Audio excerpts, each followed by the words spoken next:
dan nikmat Allah Subhanahu wa taala. Allah memberi kesempatan kepada kita untuk sama-sama hadir di salah satu rumah yang kita akan membahas ayat-ayat Allah, hadis-hadis Rasulullah sallallahu alaihi wasallam. Semoga hal ini akan menjadikan wasilah bagi kita semakin fahamnya kita terhadap agama kita dan juga semakin kenalnya kita dengan pencipta kita, sekaligus juga akan menumbuhkan rasa cinta kita kepada Nabi kita, itu Nabi Muhammad Sallallahu Alaihi Wasallam, yang kemudian nantinya di akhirat kelak kita berharap dipertemukan dan disatukan dengan Nabi Muhammad Sallallahu Alaihi Wasallam. Sebelum kita mulai, kita memohon kepada Allah ilmu yang bermanfaat, rezeki yang baik dan juga amalan yang diterima. Kita berlindung kepada Allah dari ilmu yang tidak bermanfaat, kemudian dari hati yang tidak merasa takut, dari jiwa yang tidak merasa kenyang, dan juga dari doa yang tidak dikabulkan. Sesungguhnya Allah Subhanahu wa taala Maha mengabulkan doa. Ayo ikhwah hafizakumullah, pembahasan kita di pagi hari ini ataupun di siang ini adalah berkaitan tentang kewajiban dan juga keutamaan silaturahim.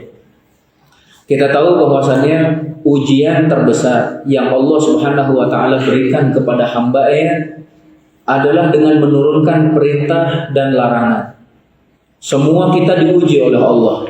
Dan ingat ibu sekalian, ternyata ujian terbesar bukan sakit gigi, ya, bukan pula sakit hati. Akan tetapi ujian terbesar bagi kita adalah Allah menurunkan perintah dan larangan. Dari sekian banyak perintah yang Allah turunkan, maka perintah teragung bagi kita adalah agar kita senantiasa mentauhidkan Allah, yang memurnikan ibadah dan ketaatan hanya untuk Allah Subhanahu wa taala. Lalu kemudian setelahnya Allah mewajibkan kita untuk berbakti kepada kedua orang tua, yang terdapat juga di dalamnya adalah silaturahim. Karena itu nanti kita akan melihat dalil dari Al-Qur'anul Karim yang menyatakan tentang kewajiban silaturahim ternyata dirangkai dengan kewajiban agar kita mentauhidkan Allah Subhanahu wa taala. Ini menunjukkan bahwa kewajiban silaturahim adalah kewajiban yang begitu agung dan besar yang Allah wajibkan kepada kita sebagai hamba-Nya. Kita semua sering mendengar kata silaturahim. Kalau dalam bahasa Indonesia silaturahmi katanya, ya, padahal yang betul silaturahim. Itu ibu sekalian, ya, silaturahim itu wujudnya bisa berbeda-beda sesuai dengan kepada siapa kita akan menyambung silaturahim tersebut. Maka disebutkan di sini ibu sekalian, silaturahim itu adalah kebaikan yang kita berikan kepada kerabat kita, yang mana ada jalur nasab, ya, ada hubungan nasab dengan mereka. Kemudian juga bisa ada hubungan pernikahan. Jadi ada nasab, ada hubungan pernikahan. Berarti kita menyambung silaturahim itu nanti bisa kepada orang-orang yang memang memiliki jalur dari ayah, contohnya, ya. Jalur nasab dari ayah, kemudian dari ibu. Itu kan al-ikhwah disebut juga dengan kerabat, ya ibu sekalian. Kemudian ibu sekalian, bentuknya bisa disebutkan di sini adalah at-ta'attufu alaihim. Kita berlemah lembut kepada mereka, warifqu bihim, santun pada mereka, kemudian juga memperhatikan bagaimana keadaan mereka. Kalau jauh itu ibu sekalian, minimal kita bertanya kabar, gimana kabarnya. Apalagi di zaman kita saat ini sudah dimudahkan dengan adanya gadget. Coba yang hadir saat ini, angkat tangan yang belum memiliki gadget, gitu ya. Oh, semuanya sudah punya. Bahkan terkadang ketika mau ikut ataupun mau berangkat pengajian, HP-nya ketinggalan, balik lagi. Masya Allah.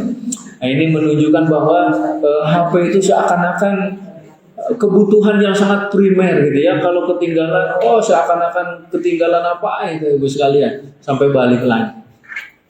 Nah, kemudian juga bisa dikatakan ibu sekalian, silaturahim adalah dengan berbuat baik, yaitu adalah dengan memberikan bantuan, baik berupa harta ibu sekalian, ataupun juga dengan tenaga, atau juga bisa dengan nasihat ibu sekalian. Dengan nasihat itu pun bisa dikatakan silaturahim.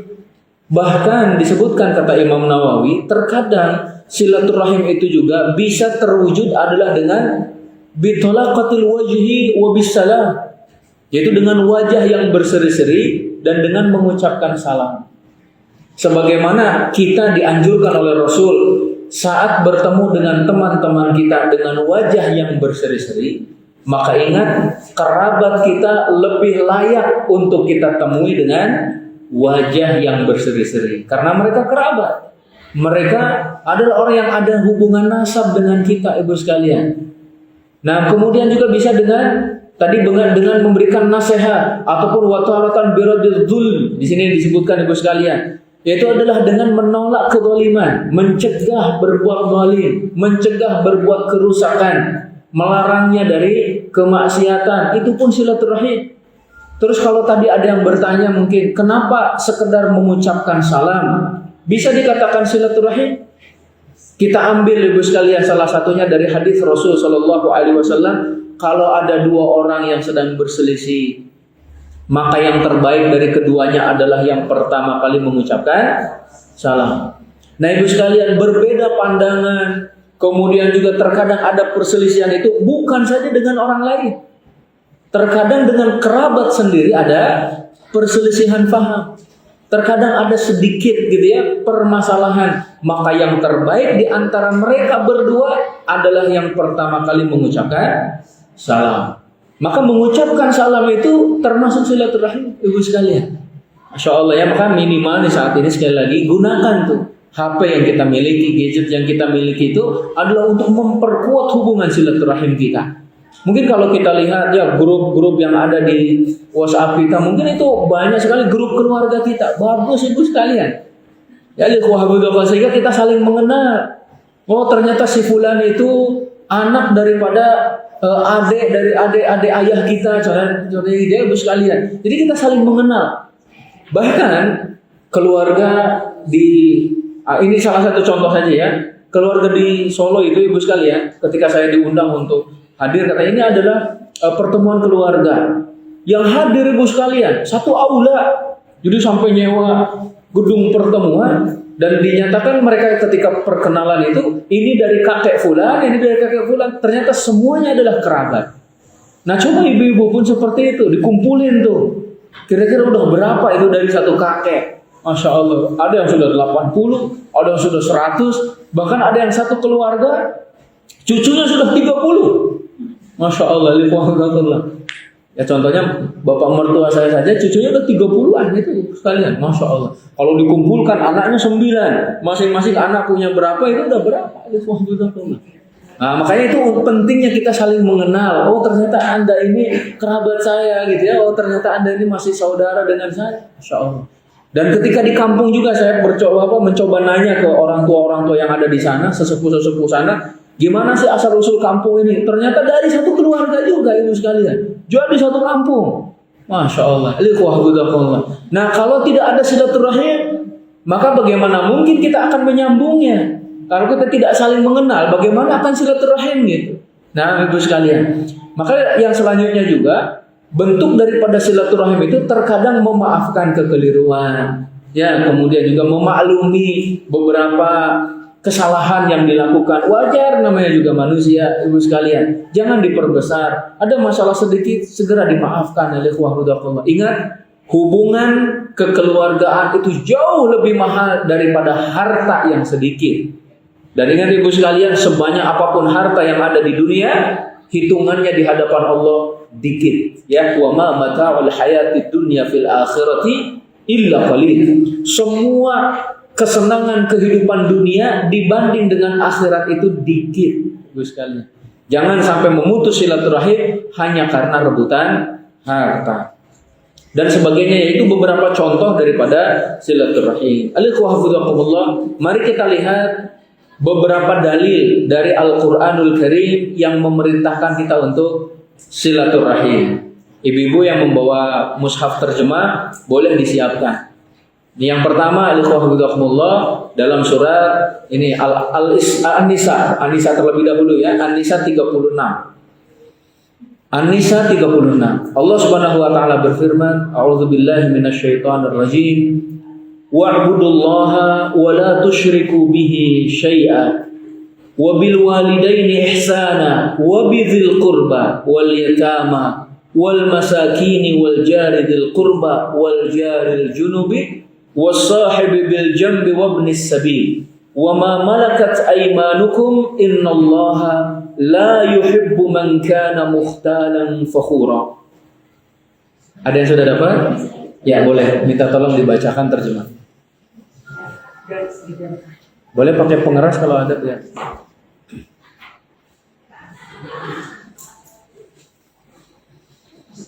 Dan sembahlah Allah dan janganlah kamu persekutukannya dengan sesuatu apapun, dan berbuat baiklah kepada kedua orang tua, dari kerabat, anak-anak yatim, orang miskin, tetangga dekat dan tetangga jauh, termasuk jawab ibnu sabil dan hamba saya yang ini. Sungguh Allah tidak mencintai orang yang sombong dan bangga. Dalam ayat ini Allah Subhanahu wa taala seakan-akan merinci ibu sekalian, kalau kita mau berbuat baik, coba perhatikan ayat ini.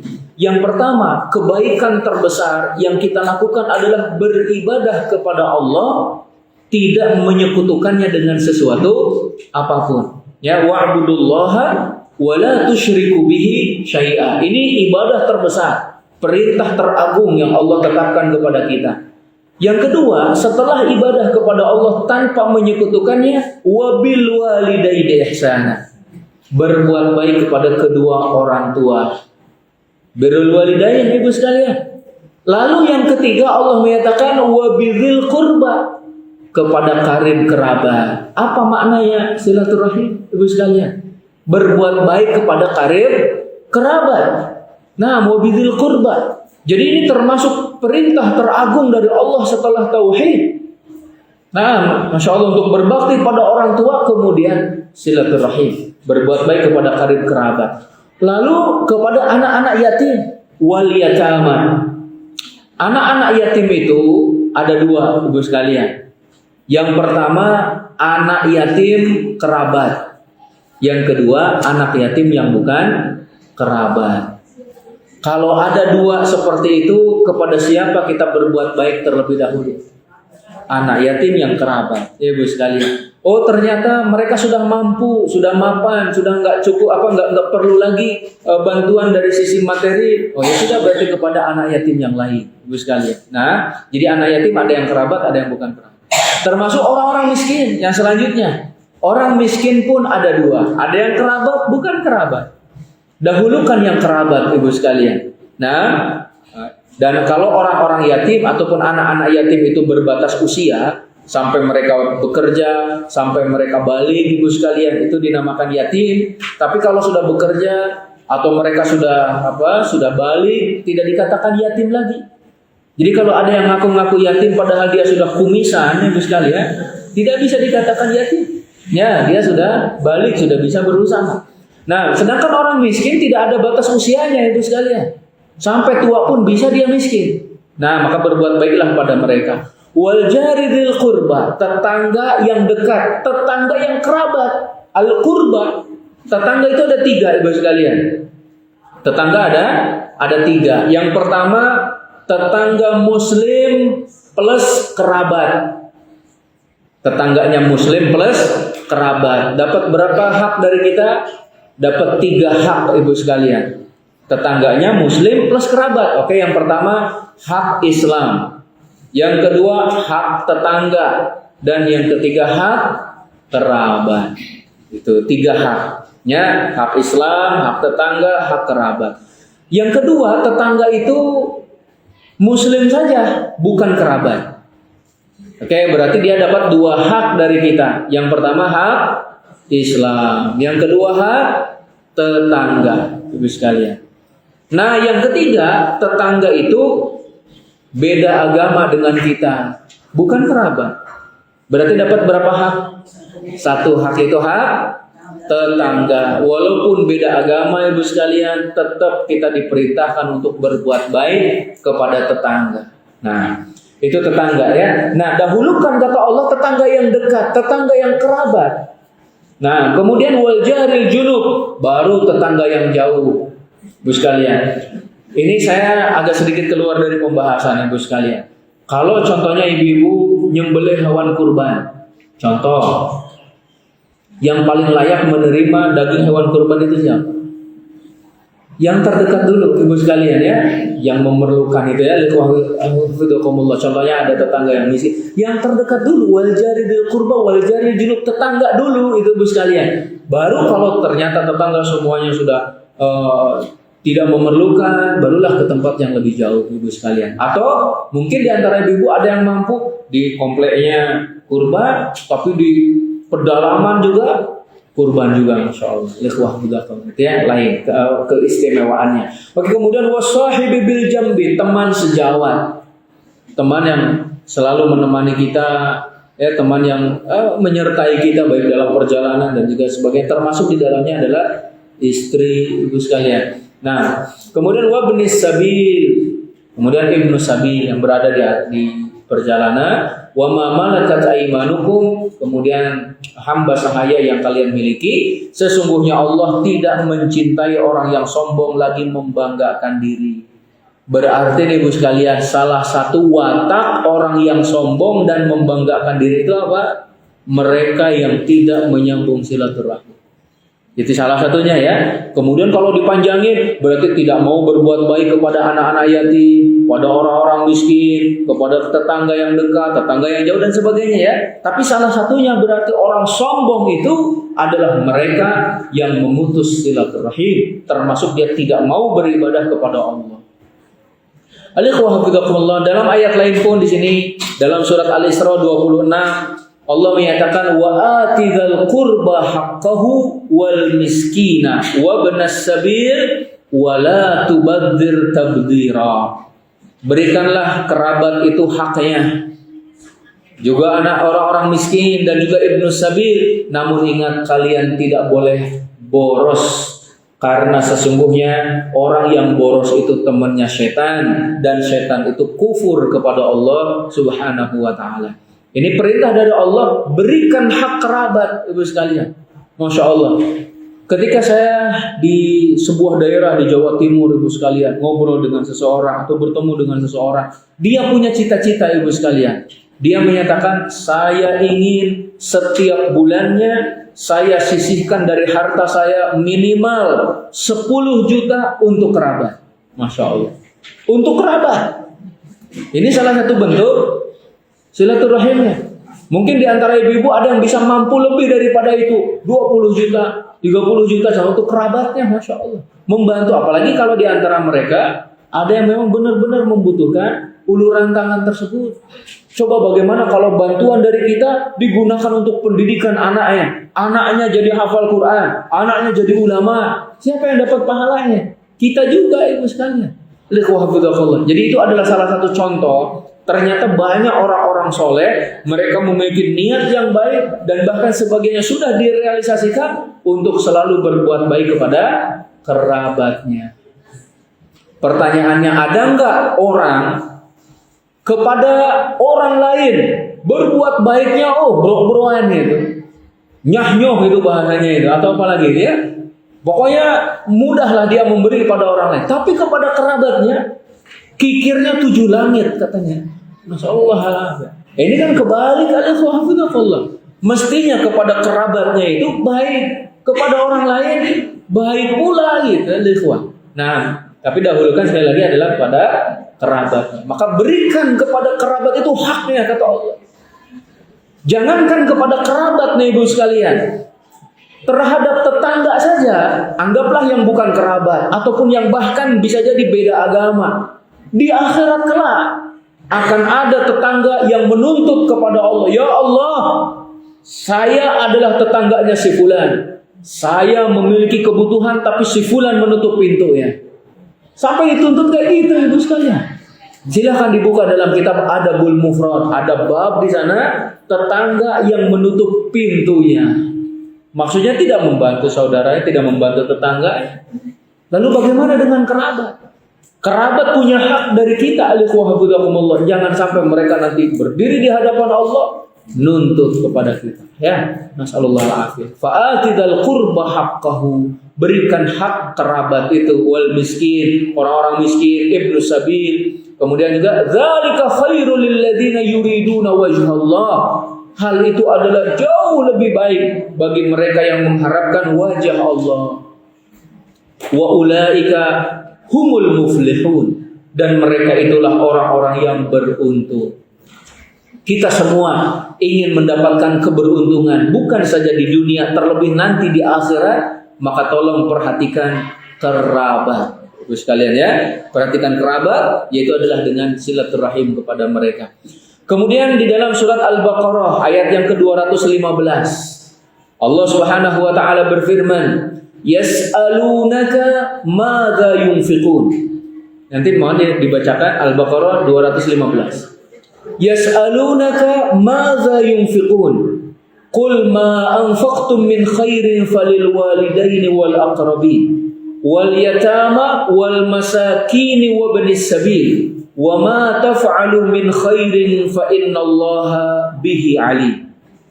Al-Baqarah 215. Oh, yang tadi surat Rum 38, kemudian sebelumnya Al-Isra 26. Ini boleh ditulis Ibu sekalian. Dan yang sekarang Al-Baqarah 215.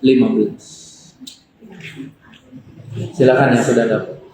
Al-Baqarah 215. Ini dalil-dalilnya ya, boleh ditulis nih. Ada An-Nisa 36, Al-Isra 26, kemudian Ar-Rum 38, Al-Baqarah 215. Silakan. Ya. Mereka bertanya kepadamu Muhammad tentang apa yang harus mereka infakkan. Katakanlah, harta apa saja yang kamu infakkan hendaknya ditunjukkan bagi kedua orang tua, kerabat, anak yatim, orang miskin, dan orang yang dalam perjalanan. Dan kebaikan apa saja yang kamu kerjakan, maka sesungguhnya Allah Maha Mengetahui. Oke, ibu-ibu sekalian, biar kita paham, kita ulangi nih terjemahnya. Mereka bertanya kepadamu apa yang semestinya diinfakkan. Allah menyatakan, katakan olehmu apapun yang kalian infakkan semestinya diberikan kepada nomor satu siapa? Orang tua.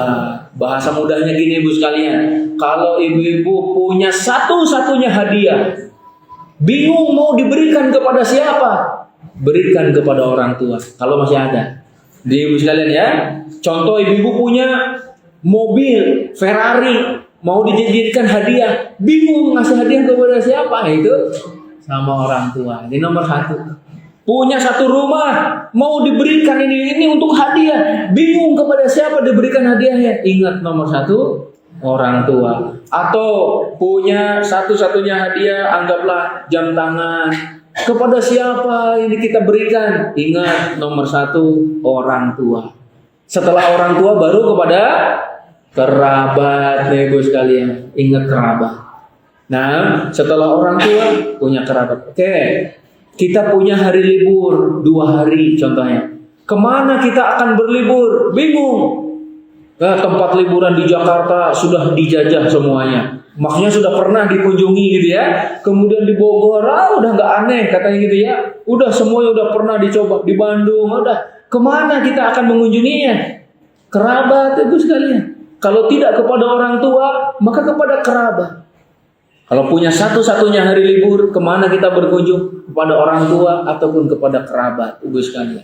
Nah, kemudian yang ketiga baru berbuat baiknya itu kalau kita mau berinfak kepada anak-anak yatim, kemudian kepada orang-orang miskin, kepada ibnu sabil, dan ingat kebaikan apapun yang kalian lakukan, maka sesungguhnya Allah Maha mengetahui. Seakan-akan Allah katakan, hei manusia yang berbuat baik kepada orang tuanya, kepada kerabatnya, kepada anak yatim, orang-orang miskin dan sebagainya, semua perbuatan kalian aku catat dan pasti aku balas dengan balasan yang setimpal, bahkan lebih baik daripada apa yang kalian lakukan.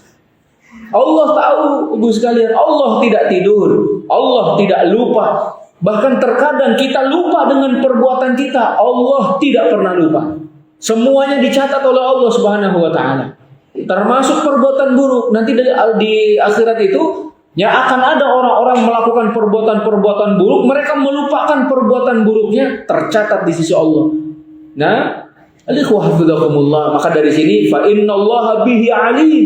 Allah tahu walaupun kalian melakukan kebaikan tersebut dengan sembunyi-sembunyi. Tangan kiri tidak tahu dengan apa yang diberikan oleh tangan kanan. Allah tahu. Masya Allah ya. Kemudian ini dalil yang lainnya adalah ayat yang sering dibaca oleh para khatib, sering sekali dibaca oleh para ustaz, sering disampaikan oleh para penceramah, bahkan dijadikan sebagai muqaddimah ibu sekalian. Surat An-Nisa ayat yang pertama. Ya, boleh dibacakan terjemahnya. Surat An-Nisa nanti ayat yang pertama. Ya ayuhan nasu taqu rabbakumul ladzi khalaqakum min nafsin wahidah wa khalaqa minha zawjaha wa batha minhuma rijalan katsiran wa nisaa wattaqullaha alladzi tasaaluna bihi wal arham innallaha kana 'alaikum raqiba. An-Nisa ayat pertama. Boleh. Silakan kalau mau gantian. Sekalian manusia bertakwalah kepada Tuhan atas menciptakan kamu dari diri yang satu, dan darinya Allah menciptakan istrinya, dan dari keduanya Allah membagiakan laki-laki dan perempuan adanya. Dan bertakwalah kepada Allah, dan dengan mempergunakan namanya kamu saling meminta satu sama lain, dan pelihara hubungan silaturahmi. Sesungguhnya Allah selalu menjaga dan mengawasi. Nah, di dalam ayat ini di akhir-akhirnya Allah menyatakan wattaqullaha alladzi tasaaluna bihi wal arham innallaha kana 'alaikum raqiba. Bertakwalah kalian kepada Allah yang dengan menyebut namanya kalian saling meminta, dan jagalah hubungan silaturahim. Ini ibu sekalian, jaga kata Allah. Bahkan Allah mengaitkannya dengan takwa. Takwalah kamu kepada Allah, salah satunya untuk menjaga silaturahim. Jangan diputus, jangan kendor gitu ibu sekalian ya. Jangan saling melupakan. Ingat, jaga hubungan silaturahim karena Allah Maha mengawasi kalian. Masya Allah. Ini beberapa dalil dari Al-Quranul Karim yang memerintahkan kita untuk silaturahim. Oke, sekarang dari hadis Nabi Muhammad Sallallahu Alaihi Wasallam.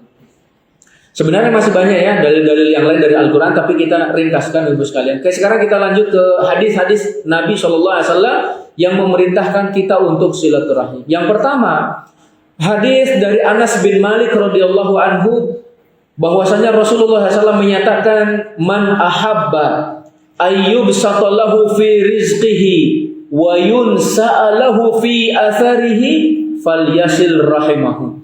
Nih, siapa yang ingin dilapangkan rezekinya, dipanjangkan umurnya, hendaknya dia menyambung silaturahim. Kita sering mendengar hadis ini, lalu apa makna dipanjangkan umur ibu sekalian? Kalau diluaskan rezeki, insya Allah kita semua sudah paham. Ya, diluaskan rezekinya, oh rezekinya banyak. Dan rezeki itu ibu sekalian tidak terbatas kepada harta. Banyak orang, ya contohnya dari sisi harta mungkin sedikit, tapi dia sehat terus. Masya Allah ya, anak-anaknya sehat terus, keluarganya sakinah, mawaddah, warahmah, Masya Allah. Tapi ada juga sebagian orang sudah diberikan kekayaan, keluarganya sakinah, Masya Allah. Kemudian juga badannya sehat, wah itu sudah nomplok rezeki pada dirinya. Sampai Rasul menyatakan, man asbaha minkum aminan fi sirbi indahu qutu yaumihi. Kemudian juga aminan fi sirbihi wa indahu qutu yaumihi ka'anna mahrizat lahu dunya bihadzafiriha. Siapa yang memasuki waktu pagi dalam keadaan aman, aman tubuhnya, aman keluarganya, aman lingkungannya, aman negaranya, kemudian juga mu'afan fi jasadihi, sehat jasadnya. Yang ketiga, punya makanan hari itu. Punya makanan hari itu. Ibu sekalian, itu dalam hadisnya. Indahu qutu yaumi, punya makanan hari itu seakan-akan dunia nomplok pada dirinya. Ibu-ibu kira-kira punya jatah makanan untuk berapa hari ke depan? Berapa tahun ke depan? Udah nomplok itu dunia itu kepada ibu-ibu semuanya. Masya Allah ya. Padahal kata hadis, siapa yang sehat badannya, aman lingkungannya, punya makanan hari itu dunia nomplok pada dirinya. Nanti pulang-pulang cek deh lemari esnya itu, kulkasnya itu, ada makanan apa saja itu, Masya Allah. Saya pernah melihat dulu ketika bertamu pada siapa itu ibu sekaliannya, diperlihatkan sama temannya itu saat dibuka kulkasnya, Masya Allah, susunya berderet, kemudian juga jusnya berderet gitu ya, kemudian makanan-makanan siap saja berderet. Wah, Masya Allah, ini udah bukan saja nomplok, mungkin nomplok beberapa kali lah dunia pada dirinya. Masya Allah, Nah, berbeda dengan cerita dari Ustadz kita, beliau pernah berkunjung ke daerah barat, ibu sekalian, maksudnya ke Maroko, kemana gitu ya, maksudnya ke Maghrib lah gitu, ke daerah Maghrib, Maroko, Afrika dan sebagainya itu. Ada di antara mereka itu ketika makan, mereka itu nggak pernah memikirkan apa yang akan dimakan nanti sore. Sekarang makan itu udah alhamdulillah katanya. Adapun sore nyari lagi nanti, Masya Allah. Ada yang masih seperti itu. Bahkan juga teman-teman kita yang saat ini sedang diuji oleh Allah, mereka belum bisa makan, mungkin sudah 3 hari belum makan, 4 hari belum makan, ibu sekalian. Maka beruntunglah kepada kita yang mana Allah memberikan kemudahan rezeki, ya Masya Allah. Oke, kembali ke sini. Siapa yang ingin dilapangkan rezekinya, dipanjangkan usianya, hendaklah menyambung silaturahim. Apa makna memanjangkan usia, ibu sekalian? Sebagian para ulama menyatakan diberkahi usianya. Diberkahi usianya. Yang hadir, ini contoh saja ya ibu sekalian. Yang hadir saat ini mungkin ada yang sama usianya. Anggaplah 45, 50 tahun, 55 sama usianya.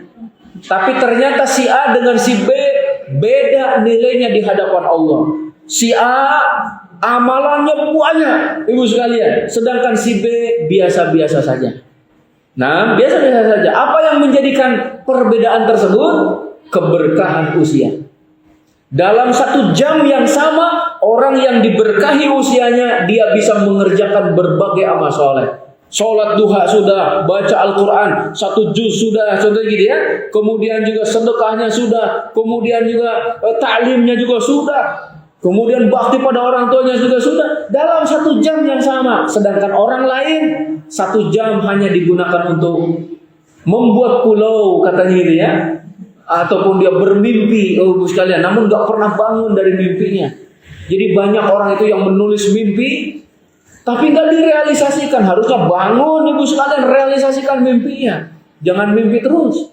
Jangan punya cita-cita doang, tapi realisasikan cita-citanya. Itu ya, jadi makna dipanjangkan umur itu adalah diberkahi usianya. Imam Nawawi ketika meninggal dunia usianya tidak nyampe 50, sekitar 45 tahun ibu sekalian. Tapi coba buku-bukunya tersebar di seluruh penjuru dunia. Masya Allah, Arba'in Nawawiyah, kemudian juga Riyadhus Shalihin, kemudian juga ada Syarah Sahih Muslim dan sebagainya. Masya Allah, murid-muridnya banyak. Itu kan diberkahi usianya.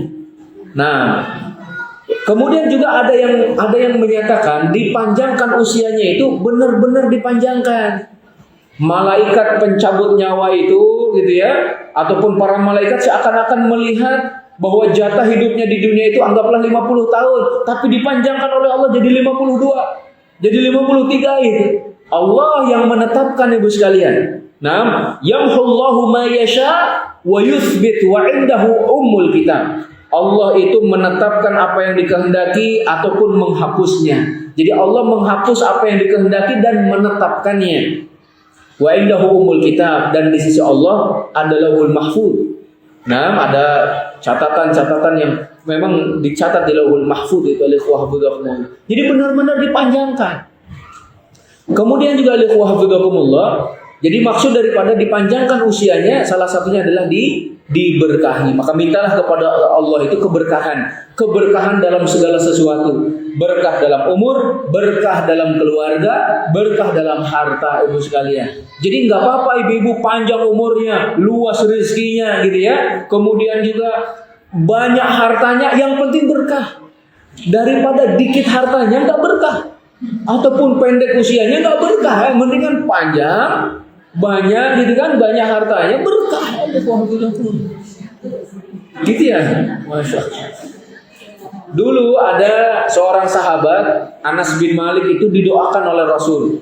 Semoga Allah memanjangkan usiamu, memperbanyak hartamu, dan memberkahimu pada keduanya. Ternyata benar ibu sekalian, umurnya panjang. Sampai umurnya itu ketika beliau berusia kurang lebih 100 tahun, tidak ada satu giginya pun yang tanggal, yang copot.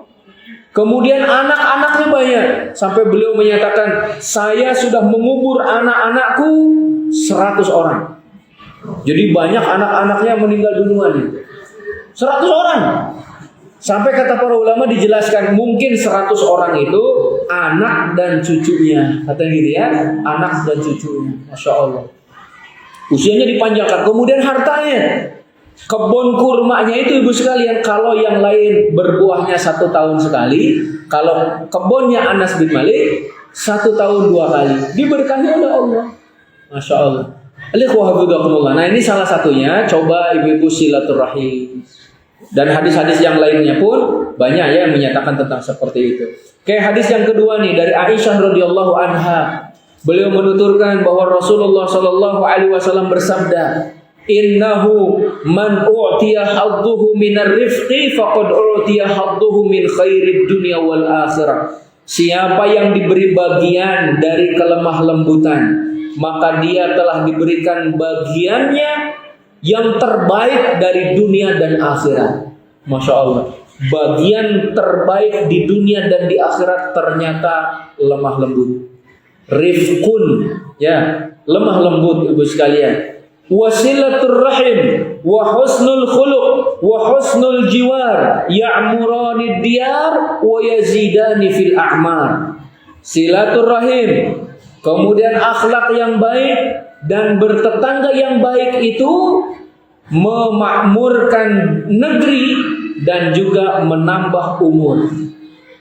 Negeri kita ibu sekalian akan makmur kalau masyarakatnya menjaga silaturahim. Masya Allah. Dulu Panglima kita, Panglima Sudirman, ibu sekalian, ketika ditanya oleh teman-temannya dan sebagainya gitu, wahai Panglima, apakah Anda punya jimat? Kata dia, sehingga dicintai oleh masyarakatnya dan sebagainya itu. Kata beliau, saya nggak punya jimat. Jimat saya cuman salah satunya silaturahim. Jadi bukan jimat cincin, kemudian juga apa enggak. Kata beliau, saya itu cuma menjaga silaturahim dan juga menyebutkan beberapa hal yang lain. Tapi yang kita garis bawahi adalah ternyata silaturahim menjadikan masyarakat cinta kepada kita. Coba seorang panglima dicintai oleh masyarakatnya. Makanya pantas ibu sekalian, ada slogan itu bagi para TNI dia, bagi para tentara itu kan, tentara bersama rakyat kuat. Emang seperti itu ya. Ketika sudah dicintai oleh rakyat kuat, tapi kalau dibenci oleh rakyat, ya jangan haraplah ibu sekalian ya. Maka di sini salah satu cara yang menumbuhkan rasa kasih sayang dan kecintaan manusia adalah silaturahim. Nah, hadis selanjutnya itu menguatkan apa yang kita sampaikan barusan.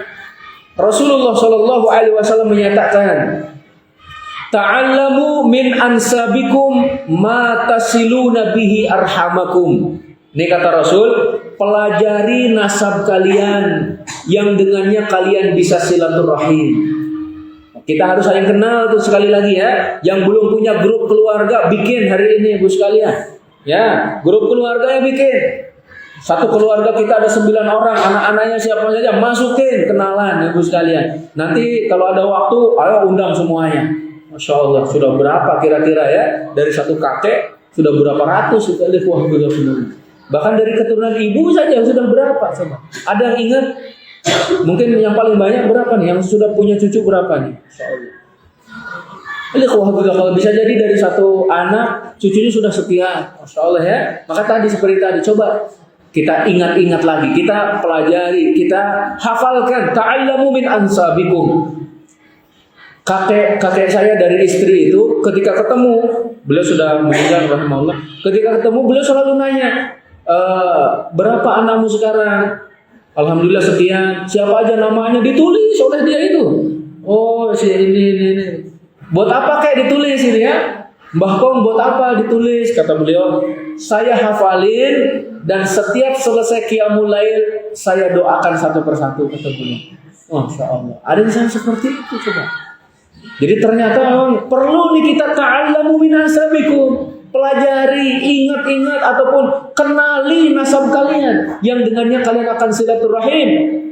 Fa inna silaturahim mahabbatan fil ahli.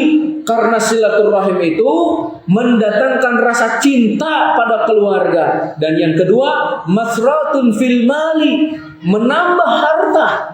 Yang ketiga, mansatun fil athari, memperpanjang usia. Jadi yang pertama menjadikan keluarga cinta, ya Masya Allah. Yang kedua adalah memperbanyak harta. Dan yang ketiga memanjangkan usia. Masya Allah. Berarti nanti ada PR nih ya, yang belum membuat grup keluarga, bikinlah grup keluarga. Masya Allah. Nanti ustadz-ustadz yang suka ngisi biar ngecek gitu, sudah bikin belum? Yang belum nanti dikasih apa itu? Masya Allah. Yang sudah bikin barangkali sama ibu ketuanya dikasih hadiah umroh, ya Masya Allah. Bagi yang mampu, ya Masya Allah. Bagi yang mampu di jalannya, ibu sekalian. Nah. Oke, kemudian hadis yang lain, ibu sekalian yang dimuliakan Allah Subhanahu Wa Taala. Ini mirip hadisnya dengan yang barusan saya baca. Rasulullah SAW bersabda, "I'rifu ansabakum tasilu arhamakum." Kenali nasab kalian, niscaya kalian akan silaturahim. Fa innahu la qurba lirahimin idza quti'at wa in kanat qaribah. Karena sesungguhnya rahim, hubungan silaturahim kalau sudah diputus akan menjadi jauh walaupun dia dekat. Ibu sekalian, walaupun dia bertetangga, kalau sudah diputus akan terasa jauh. Wala ba'uda, wala ba'uda laha idza wusilat wa in kanat ba'idah. Namun kalau dia disambung tidak akan terasa jauh walaupun sebenarnya jauh tempat tinggalnya, Ibu sekalian. Coba ya, Masya Allah. Nasab kita ataupun kerabat kita mungkin ada yang di seberang sana, ada yang di Kalimantan, ada yang di Sulawesi, ada yang bahkan di Papua, ada yang kemudian di Sumatera, di Banda Aceh dan sebagainya, jauh dari sisi tempat. Tapi ketika disilaturahimkan, ya dihubungkan, akan terasa dekat.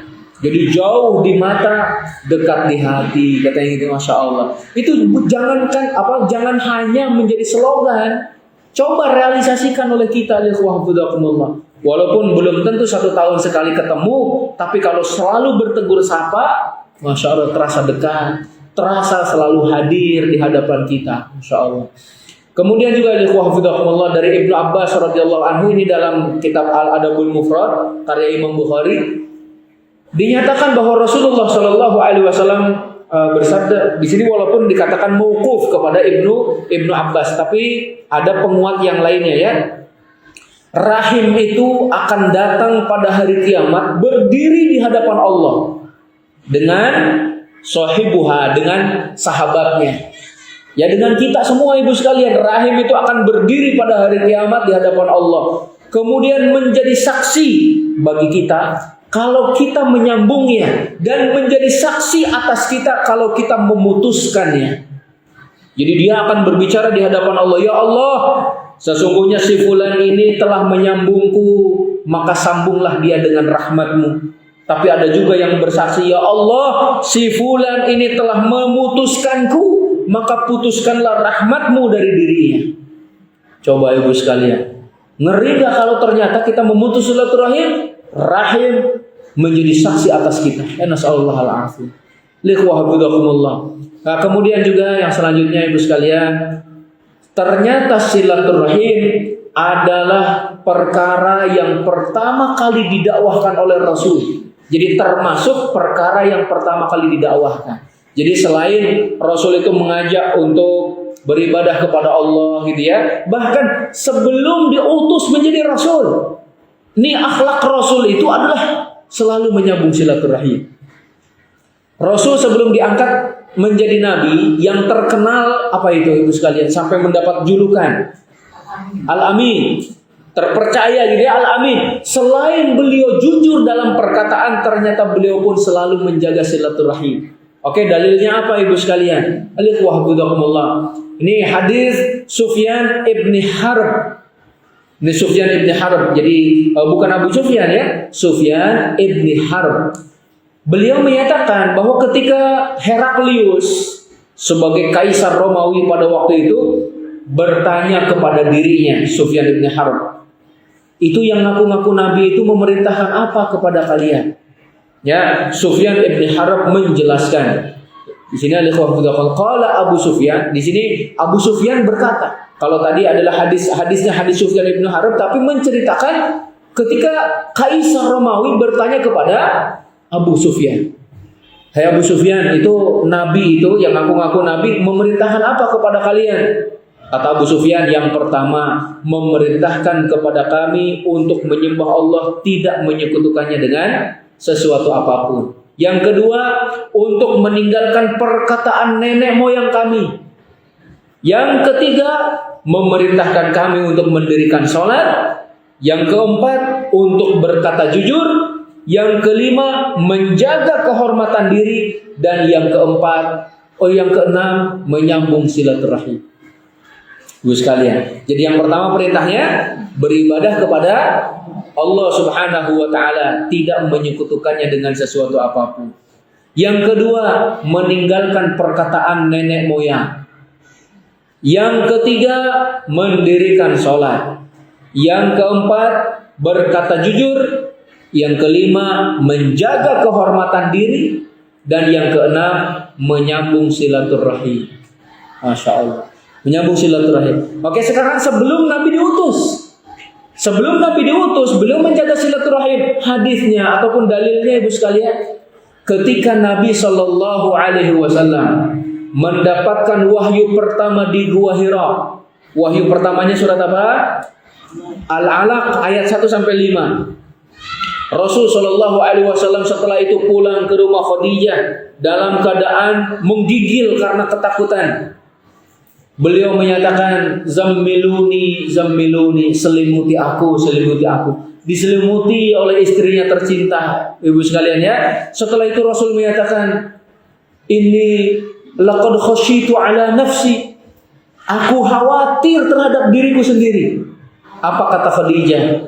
Kalla wallah ma yukhzikallahu abadan. Ini kata Khadijah. Sekali-kali tidak, demi Allah, Allah tidak akan menghinakanmu selama-lamanya.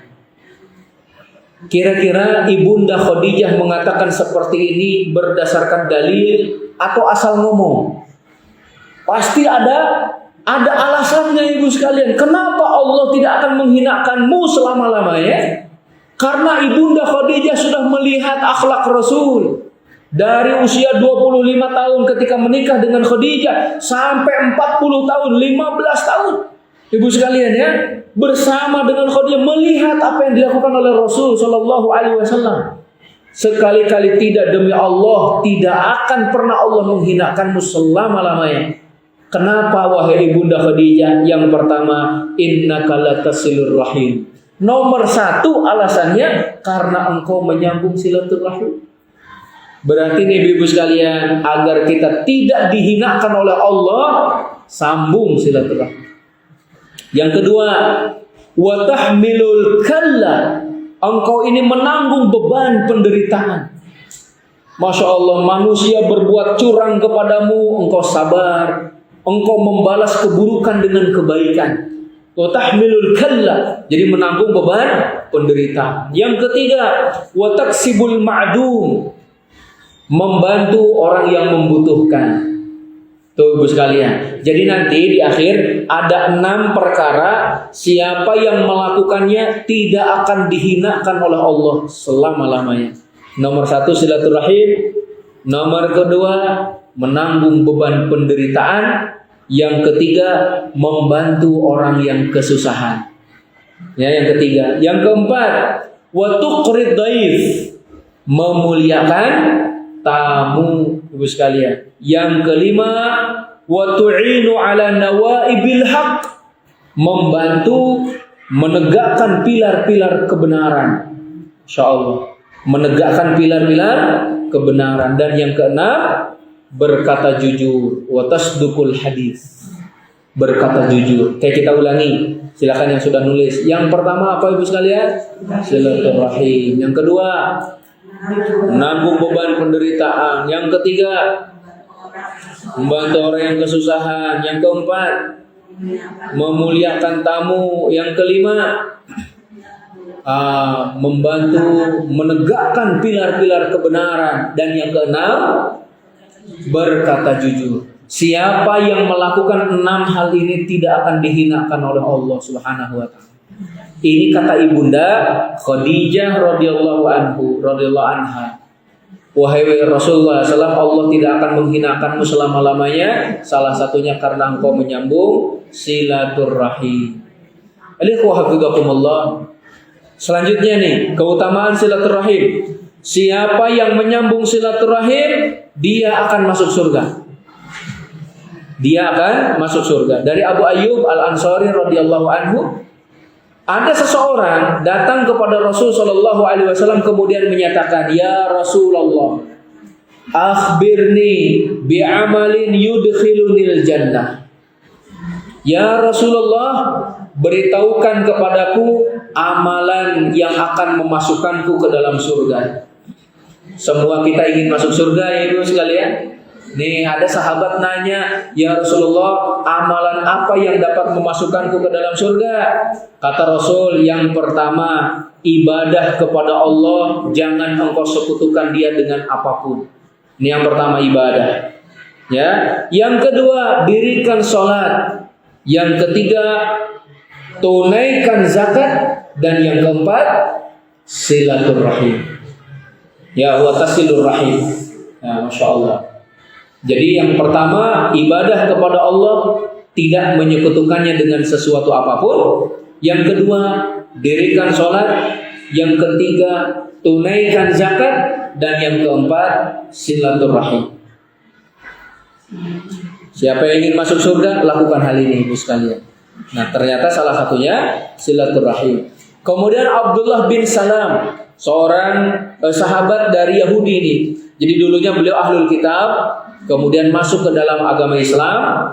Abdullah bin Salam menceritakan ketika Nabi Shallallahu Alaihi Wasallam berhijrah dari Mekah ke Madinah, yang pertama kali didengar oleh beliau Ibu sekalian adalah hadis ini.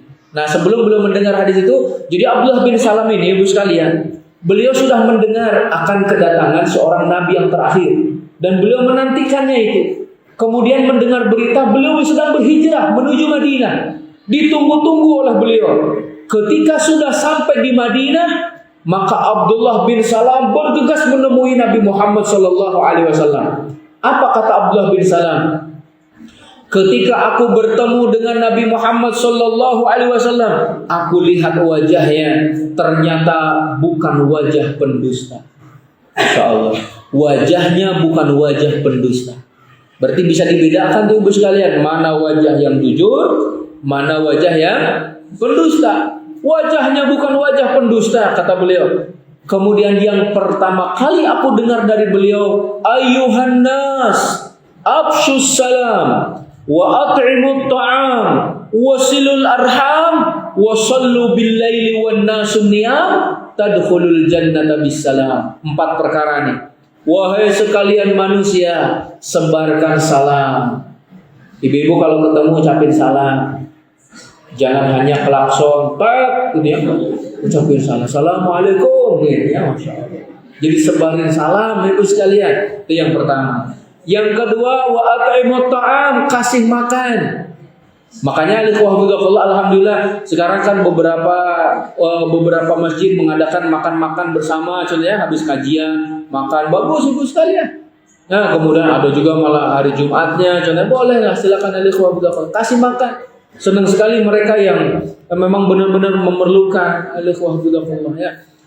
Nah, itu yang kedua, memberi makan. Kemudian yang ketiga, wasilul arham, sambung silaturahim. Yang keempat, sholatlah di keheningan malam ketika manusia tidur.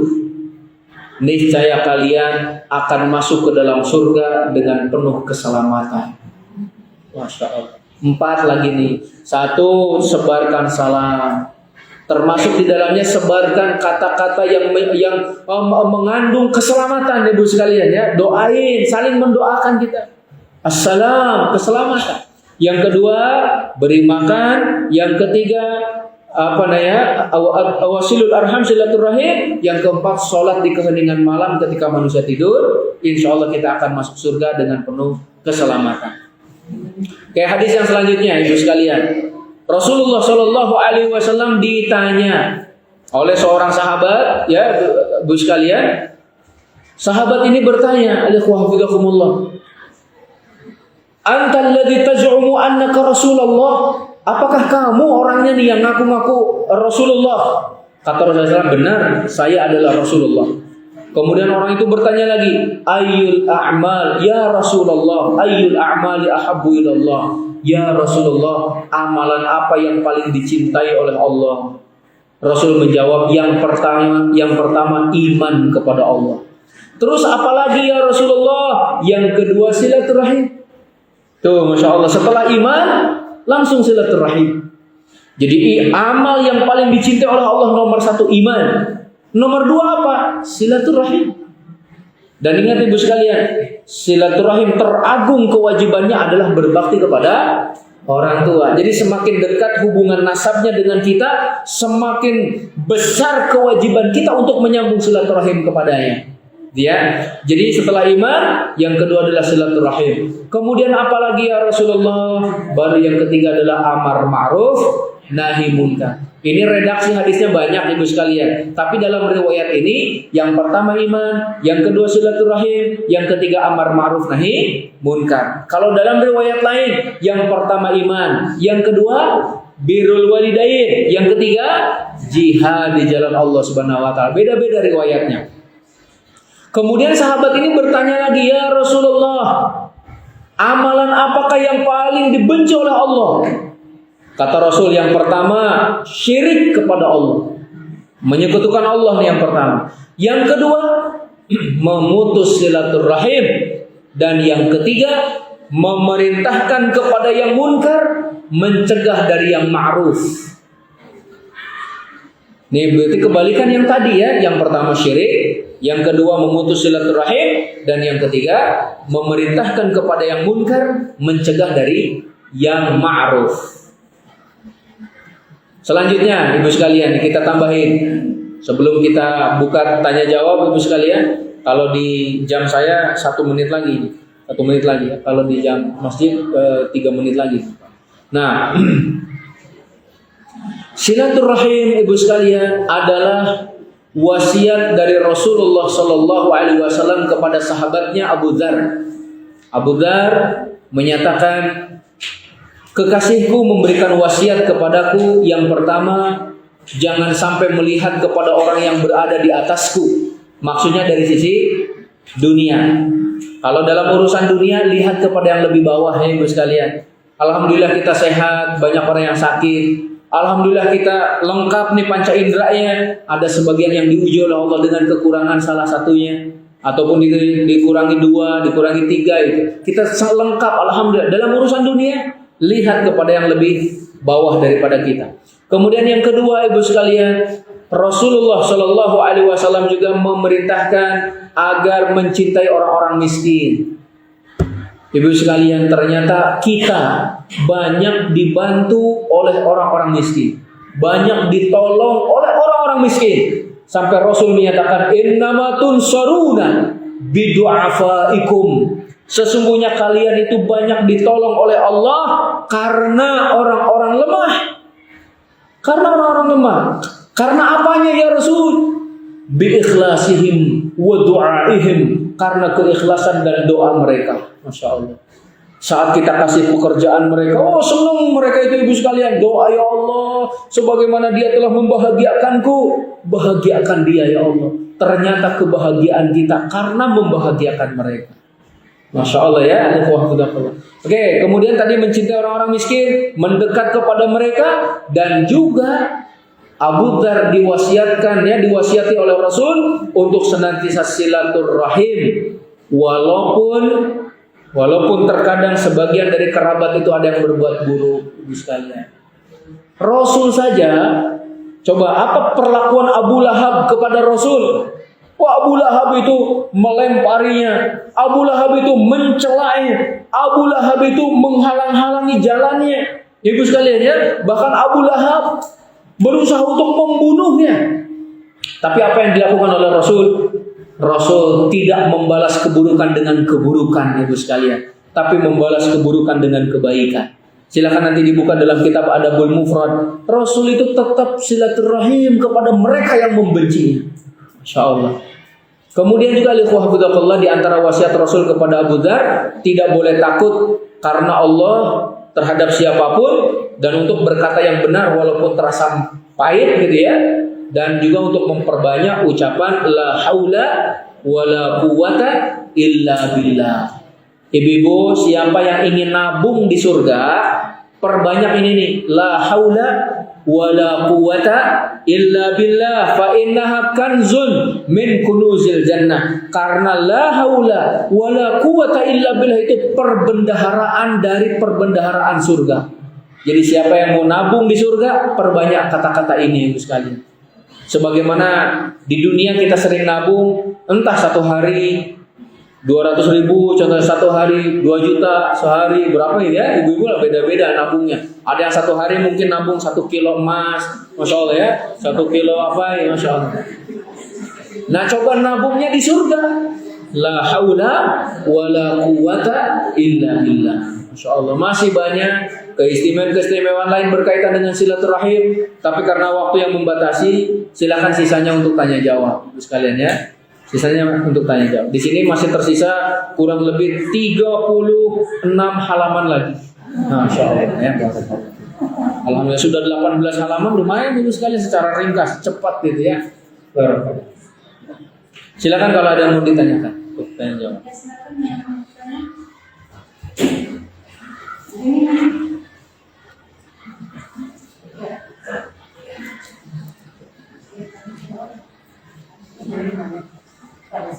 Ini ibu ada sebenarnya? Oh iya. Oh iya, silakan. Assalamualaikum warahmatullahi wabarakatuh. Ya. Ah ya, masya Allah, barakallah. Nih di dalam kitab Adabul Mufrad dijelasin, laisal wasilu bil mukafi. Ini kata Rasul. Dinamakan silaturahim itu bukan menyambung kepada siapa yang menyambung. Itu namanya infas. Kalau kayak gitu, kalau kita menyambung silaturahim kepada yang menyambung silaturahim, ya infas itu sudah memperkuat saja.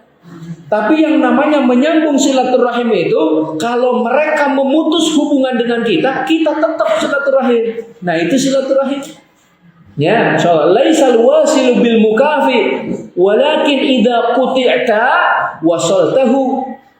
Jadi bukan menyambung kepada siapa yang sudah menyambung. Itu hanya take and give gitu ya, ngasih dan menerima. Itu hanya memperkuat. Tapi silaturahim itu kalau kamu diputus, kamu tetap menyambungnya. Masya Allah.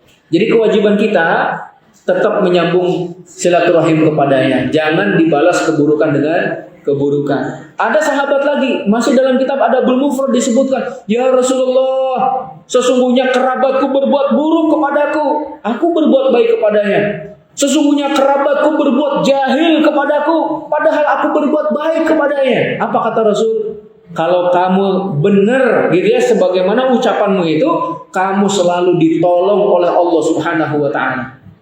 Seakan-akan kamu melemparkan kerikil ke wajah-wajah mereka dan kamu selalu ditolong oleh Allah. Oh masya Allah. Kita ingin nggak ditolong oleh Allah? Tentu mau. Maka jangan dibalas keburukan dengan keburukan, tapi keburukan dengan kebaikan. Kalau mereka memutus silaturahim, kita yang nyambung, ibu sekalian. Ingat, orang terbaik dari kedua orang tersebut yang pertama kali mengucapkan salam. Terkadang ibu sekalian nih, terkadang memang berat. Terkadang yang salah mereka, tapi kita yang minta maaf. Bisa nggak kayak gitu? Coba masya Allah. Yang salah mereka, tapi kita yang minta maaf. Itu yang terbaik. Masya Allah. Wa khairuhuma alladhi yabda'u bis-salam. Jadi yang terbaik di antara kedua orang tersebut yang pertama kali mengucapin salam. Salam itu kinayah ataupun apa di dalamnya itu ada makna, udahlah engkau saja yang mengalah, minta maaf padahal engkau benar. Masya Allah, barakallahu fiik. Jadi kalau kita menyambung, kalau kita sudah berkunjung ke rumah teman kita, kan nggak ada masalah itu. Itu tetap silaturahim, tapi lebih besar pahalanya kalau ada orang yang memutus, kita sambung. Itu tetap dikatakan, cuman yang lebih ditekankan itu kalau diputus, kita tetap sambung. Ya, baru. Silakan lagi Bu, masih ada waktu. Ya silakan yang pojok dulu apa sini dulu? Boleh, silakan yang dekat dulu mungkin. Mau nanya Ustaz, apa boleh memutuskan tali silaturahim jika ada pertemuan dengan teman-teman yang biasanya itu mengatakan kayak kesal-kesal sama Ya, Ibu sekalian ingat kembali lagi ke definisi awal, silaturahim itu kepada kerabat yang memiliki nasab atau pernikahan. Berarti kalau kepada teman-teman itu bukan silaturahim, namanya silatul ukhuwah. Ya, silatul ukhuwah. Nah, Ibu sekalian, ya, bagaimana kalau kita tetap menjalin persaudaraan, mungkin bahasanya gitu ya, menjalin persaudaraan dengan mereka tuh yang mana akhlak-akhlaknya buruk, Ibu sekalian dan sebagainya. Kalau kehadiran kita bisa mewarnai mereka, bahkan suatu saat nanti mungkin bisa merubah, bisa menggiring mereka kepada yang lebih baik, jangan keluar, gitu ya Ibu sekalian. Tetap sambil diberi nasihat, Ibu sekalian. Kemudian yang selanjutnya, kalau contohnya kita keluar dari grup tersebut, menjadikan masalah yang jauh lebih besar, berarti tidak boleh keluar. Karena masalahnya nanti akan lebih rumit, kan gitu ya Ibu sekalian. Oke, yang ketiga, kalau ternyata kita keluar menjadikan mereka sadar, maka keluar terlebih dahulu. Ya Ibu sekalian, itu seakan-akan cameti gitu ya. Ini adalah peringatan. Kalau kalian tidak berubah, maka saya tidak akan bersama lagi. Contoh ini bagi sebagian orang ada yang cocok digituin Ibu sekalian. Contoh lagi nih, ada sebagian manusia tidak diajak ngobrol itu menjadikan dia muhasabah, menjadikan dia berubah menjadi lebih baik. Yang namanya hajar itu tidak diajak ngobrol, tidak disapa Ibu sekalian. Ada yang kayak gitu. Nah, kalau ini berbuah baik, lakukan. Tapi kalau tidak diajak ngobrol, tidak disapa, menjadikan dia semakin menjadi-jadi. Jadi sudah buruk, tambah buruk lagi. Maka jangan. Ingat ya, tidak boleh diperlakukan seperti itu. Tetap saja kita ajak ngobrol, tetap saja kita sapa Ibu sekalian. Gitu ya. Jadi lihat maslahat dan madaratnya Ibu sekalian. Sekali-kali kita kasih maslahat, tapi kalau ternyata tetap saja tidak ada perubahan dan sebagainya, maka Ibu yang lebih tahu maslahatnya bagi diri Ibu, bagi keluarga Ibu gitu ya. Dan ini kan bukan kerabat, ini adalah sekedar teman. Gitu ya, sekedar teman. Barakallahu fiikum. Silakan yang di pojok mungkin. Oh sama, sudah terjawab berarti. Silakan. Ya. 23 tahun dia nggak pernah lihat bapaknya sama sekali. Masya Allah. Giliran bapaknya meninggal, ada yang satu lagi 17 tahun sama juga 23 tahun. Ini aja jauh, Ustaz. Palembang, Bangka, Jakarta, Palembang, Bangka. Terus bapaknya meninggal tahun 30. Dia baru pulang, Ustaz. Ya. Itu gimana, Ustaz? Ya. Terus dia ke tetangga-tetangga minta maaf. Barakallah. Gini Ibu sekalian. Itu anak kandung, Ustaz. Ya. Kewajiban seorang anak terhadap orang tua adalah bakti ya, berbakti. Bahkan tadi kewajiban terbesar nomor 1 ibadah sama Allah, nomor 2 bakti sama orang tua. Ibu-ibu, gini ibu-ibu sekalian ya. Mohon maaf kalaupun contohnya orang tuanya buruk. Mohon maaf, contoh saja. Anggaplah orang tuanya buruk. Kita sebagai anak, apa kewajiban kita? Berbakti kepada orang tua. Jangan menyalahkan perbuatan orang tua, karena Allah akan bertanya kepada kita, bagaimana? Bagaimana sikapmu terhadap orang tua? Apakah kamu bakti atau tidak? Nah, sekarang orang tuanya baik. Orang tuanya baik. Apakah layak seorang anak sampai tidak mau ketemu dengan orang tuanya sampai 27 tahun? 23 tahun, 17 tahun. Nas'alullah al-afiyah. Padahal orang tuanya itu imam masjid. Iya makanya Ini gini Bu, gambarannya. Kalau saja orang tuanya buruk, mohon maaf, anggaplah buruk, kewajiban kita tetap berbakti. Nah, lalu bagaimana kalau orang tuanya baik? Tentu kewajiban berbuat baik, berbakti kepadanya lebih ditekankan lagi. Saya ketika ngisi pengajian di daerah barat sana lah, agak ke baratan Ibu sekalian, sudah beda provinsi dengan di sini. Ada seorang ayah sudah sepuh, saya lihat itu, dan nampaknya saat ini ketika saya ke sana orang ini sudah nggak ada, mungkin udah meninggal dunia gitu. Beliau bertanya, Ustaz, katanya dia, saya ini punya HP dan anak-anak saya sudah pada dewasa, semuanya punya HP. Saya yakin mereka itu punya pulsa, Ustaz. Tapi kenapa HP saya tidak pernah berderi? Jarang sekali katanya ada anak-anak yang nelpon saya. Belum sudah sepuh. Masya Allah. Maka kita sampaikannya, kita saling mengingatkanlah kepada jamaah sekalian bahwasanya kewajiban kita sebagai anak itu berbakti sama orang tua. Orang tua itu bisa jadi nggak perlu kiriman uang, ya, nggak perlu kiriman baju, nggak perlu kiriman materi. Tapi mereka perlu kabar dari kita, minimal kasih kabar, telepon setiap harinya. Mereka menunggu gimana kabarnya, gimana. Sampai seperti itu mengeluhkan coba. Maka ingat Ibu sekalian ya, kewajiban terbesar kita nomor 2 setelah ibadah sama Allah, bakti kepada orang tua. Setelah meninggal baru datang minta maaf. Oh, udah terlambat, sudah meninggal orang tuanya, gimana minta maaf? Makanya gitu ya, jangan diterlantarkan orang tua. Selalu tanya kabarnya, apa kebutuhannya. Bahkan kalau bisa kita penuhi kebutuhan mereka sebelum mereka meminta. Saya yakin Ibu sekalian, kalau kita tanya pada orang tua, Ibu, Ayah perlu apa? Saya yakin mereka mengatakan kami nggak perlu apa-apa.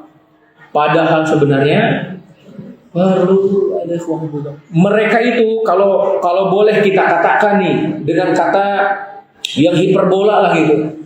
Orang yang selalu berdusta di atas muka bumi adalah orang tua.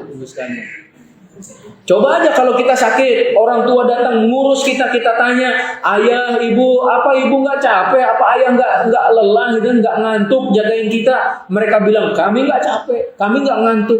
Padahal mereka capek Ibu sekalian. Tapi mereka bilang kami nggak capek, kami nggak ngantuk.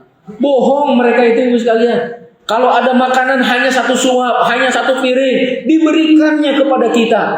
Ketika kita tanya, emang ayah, ibu, bunda, ini ayah, papi gitu, emang nggak lapar? Mereka bilang kami nggak lapar, nah ayo makan saja. Padahal mereka lapar. Mereka berdusta Ibu sekalian untuk kita.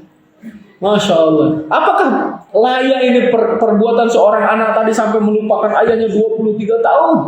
17 tahun. Nas'alullahaladzim. Janganlah engkau balas air susu itu dengan air tuba, ya. Kebaikan dengan keburukan. Nas'alullahaladzim.